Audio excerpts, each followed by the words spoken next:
가능하면 댁에 가셔서 18장 전체를 한번 읽어보시는 것을 권해드립니다. 오늘 말씀의 제목은 양육과 훈련의 목표입니다. 여러분은 양육과 훈련의 목표를 뭐라고 생각하십니까? 각자의 생각에 따라 조금씩 차이가 있을 것입니다. 1차적으로는 하나님께서 우리에게 주신 성경의 목적을 이루는 것입니다. 그러면 성경의 목적이 무엇입니까?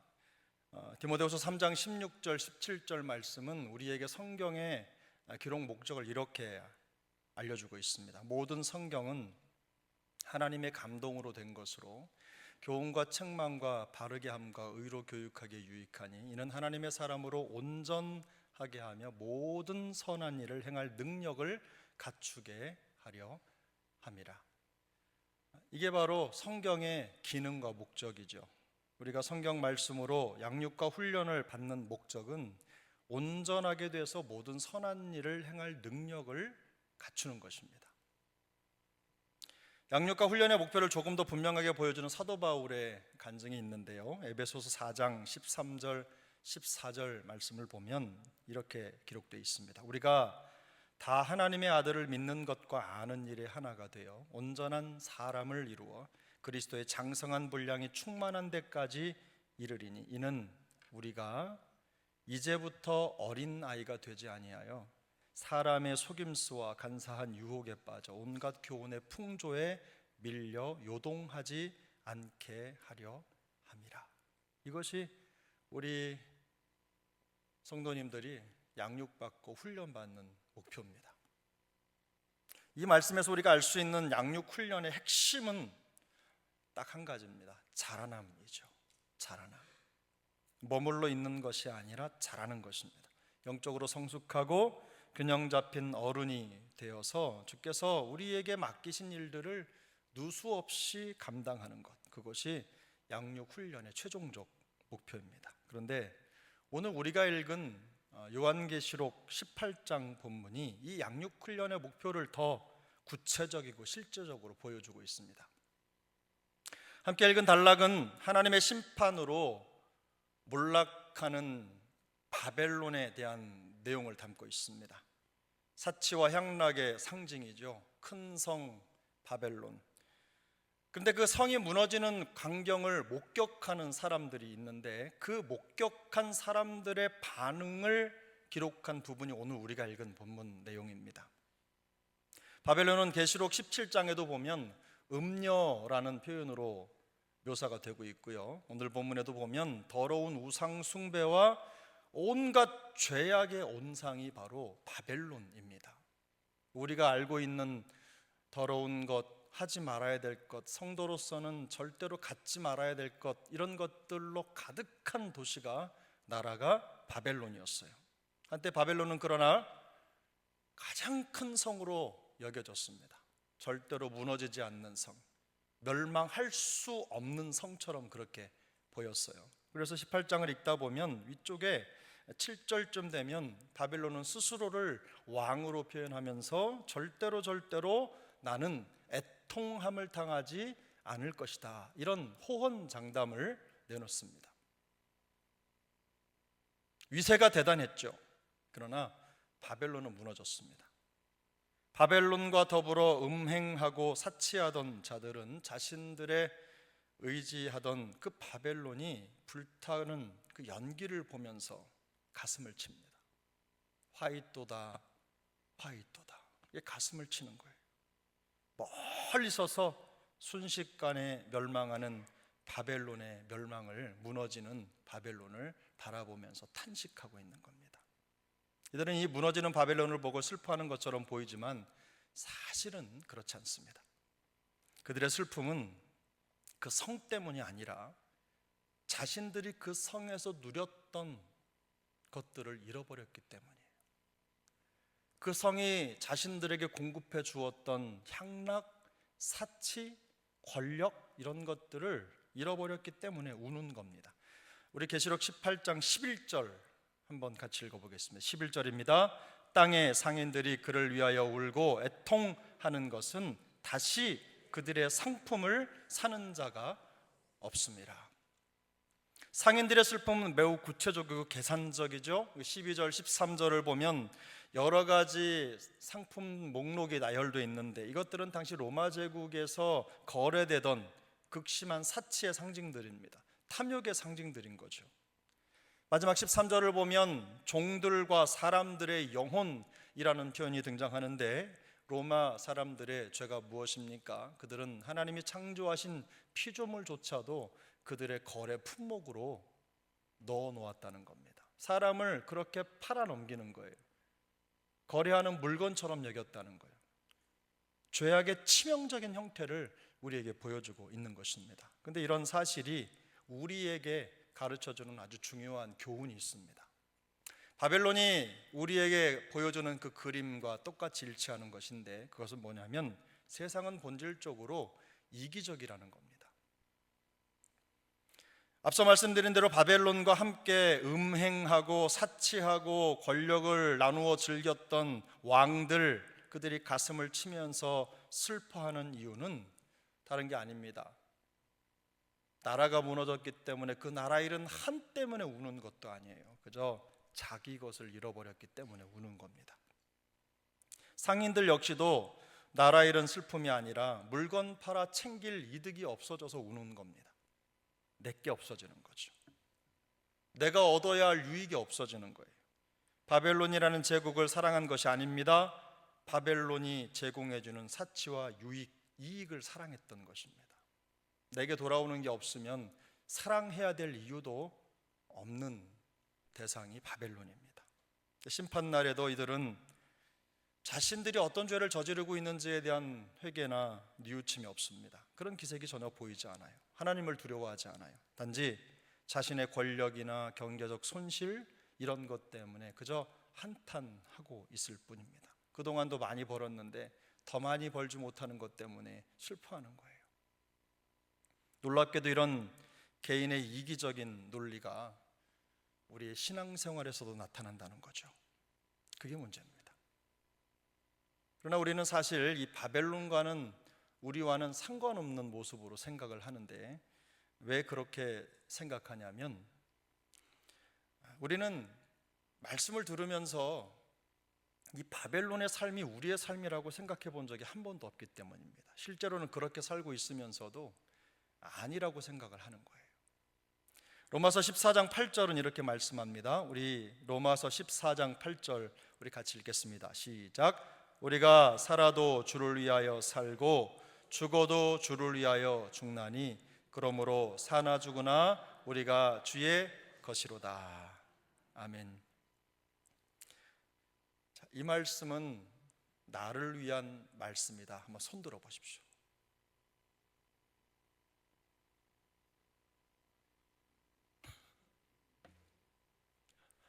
제자훈련생들도 손 안 드네요. 다시 한번. 우리가 살아도 주를 위하여 살고 죽어도 주를 위하여 죽나니 그러므로 사나 죽으나 우리가 다 주의 것이로다. 이 말씀이 나의 것이다. 손들어 보십시오. 네. 아까는 정신이 없었고 지금은 이제 정신을 차리셨어요. 이것은 사도 바울의 고백이죠. 그런데 성도의 삶을 정의하는 결정적인 원리입니다. 우리가 그렇게 살든 살지 않든 성경은 우리의 삶이 이렇게 나타나야 된다고 말씀하는 거예요. 내가 못하기 때문에 그건 아니다가 아니라 성경은 명확하게 우리에게 방향을 제시하고 있는 겁니다. 이 원리를 따라서 하나님의 말씀을 받고 우리의 신앙 고백으로 삼는 것입니다. 전능하사 천지를 만드신 하나님 아버지를 내가 믿사오며 이것만 신앙 고백이 아니에요. 이 말씀 살아도 주를 위하여 살고 죽어도 주를 위하여 죽나니 그러므로 사나 죽으나 우리가 다 주의 것이로다. 이게 우리 신앙 고백입니다. 물론 부족할 때가 많습니다. 그럼에도 불구하고 이 신앙 고백을 따라 우리는 한 걸음을 걷는 거예요. 우리가 생각하는, 우리가 지금까지 살폈던 바벨론이라고 하는 나라가 가지고 있는 이기적인 삶과는 아예 상관이 없고 우리가 잘 아는 말 있죠? 그거보다는 더 숭고한 삶이라고 부르는 이타적인 삶과는 너무나 거리가 멉니다.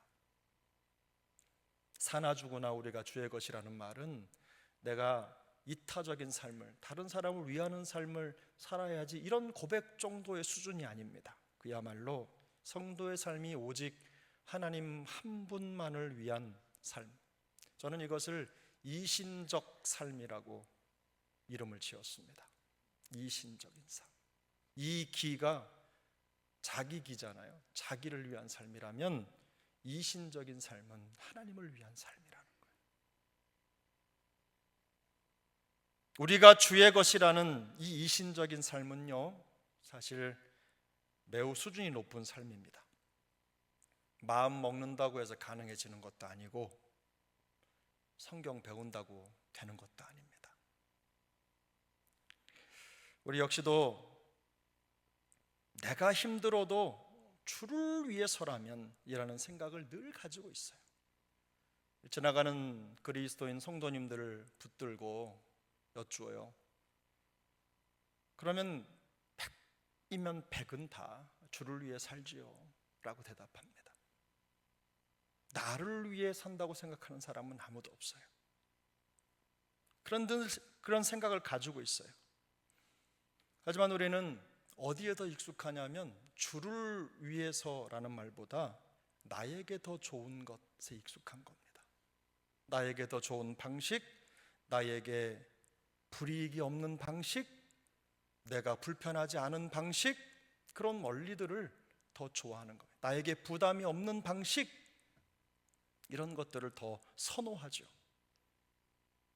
다시 말해서 이신적이기보다는 이기적인 방향에 우리 생각의 방향이 맞춰 있는 겁니다. 요한계시록 18장 4절 말씀인데요, 우리 4절 말씀을 한번 같이 읽겠습니다. 여러분 성경 피셔서 4절 말씀 함께 읽습니다. 또 내가 들으니 하늘로부터 다른 음성이 나서 이르되 내 백성아 거기서 나와 그의 죄에 참여하지 말고 그가 받을 재앙들을 받지 말라. 주님께서 큰 음성으로 백성들에게 말씀하셨습니다. 거기서 나와라. 거기서 나와라. 어디서 나오라는 말입니까? 바벨론으로부터 나와라. 그 죄에 참여하지 말아라. 나와라. 이 말씀이에요. 거기서 나와라 라는 말은 지구를 떠나라 이런 말이 아닙니다. 세속적 가치로부터 벗어나라는 거예요. 우리의 마음과 생각과 모든 마음의 형태를 이루고 있는 것들로부터 떠나라, 이 명령입니다. 오늘 본문에서 말씀하는 것처럼 세상은 본질적으로 이기적입니다. 자기밖에 몰라요. 왕들이 자기를 생각하는 거고 상인들이 자기를 생각하는 거죠. 이기적입니다. 그러나 성도의 삶은 어떻습니까? 우리가 앞서 고백한 대로 우리가 사나 죽으나 다 주의 것이라는 것, 이신적인 삶이어야 된다고 성경이 말씀하고 있어요. 이신적이라는 삶이 어떤 삶입니까? 사나 죽으나 우리가 주의 것이라는 신앙 고백을 살아내는 겁니다. 살아내기 위해서 몸부림치는 거예요. 그러므로 거기서 나오라 라는 이 명령은 철저히 이기적인 바벨론에서 나오라는 것입니다. 이기적인 세상의 가치를 벗어나라는 거예요. 거기 있지 말라는 뜻입니다. 큰 성 바벨론 시스템 안에서 사람들은 권력과 사치를 누렸습니다. 이윤을 누렸고 개인적인 편의를 누렸습니다. 평화를 누렸습니다. 안전을 누렸습니다. 본문 속에 슬퍼하는 사람들은 제국의 멸망을 슬퍼하는 것이라고, 슬퍼하지 않는, 그것 때문에 슬픈 것이 아니라는 말씀을 드렸습니다.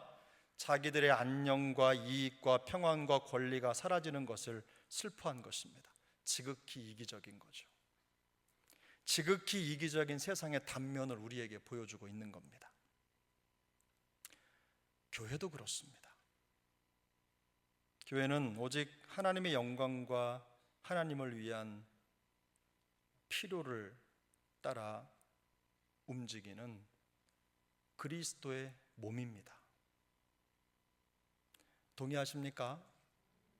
교회가 성도들이 누리는 평안과 은혜와 기쁨의 장소여야 하는 거 분명합니다. 당연합니다. 그래야 합니다. 그렇게 되기 위해서 최선을 다해야 합니다.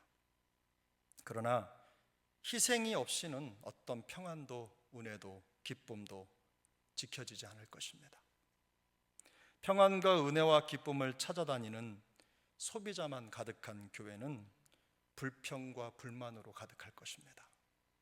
늘 찾는 기쁨이 없을 것이고, 늘 찾는 평강이 없을 것이고, 늘 찾는 은혜가 없을 것입니다. 반대로 소비자보다 평안과 은혜와 기쁨의 공급자가 더 많은 교회는 늘 감사와 찬양이 넘칠 것입니다. 물론 이런 공급자가 되기 위해서는 철저하게 이신적인 신앙을 실천해야 하는 희생이 필요합니다.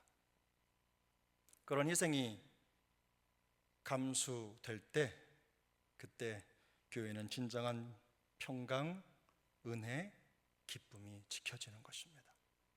성도는 자기 마음 편하려고 신앙생활하는 사람이 아닙니다. 아주 초보적인 신앙이라면 그럴 수도 있습니다.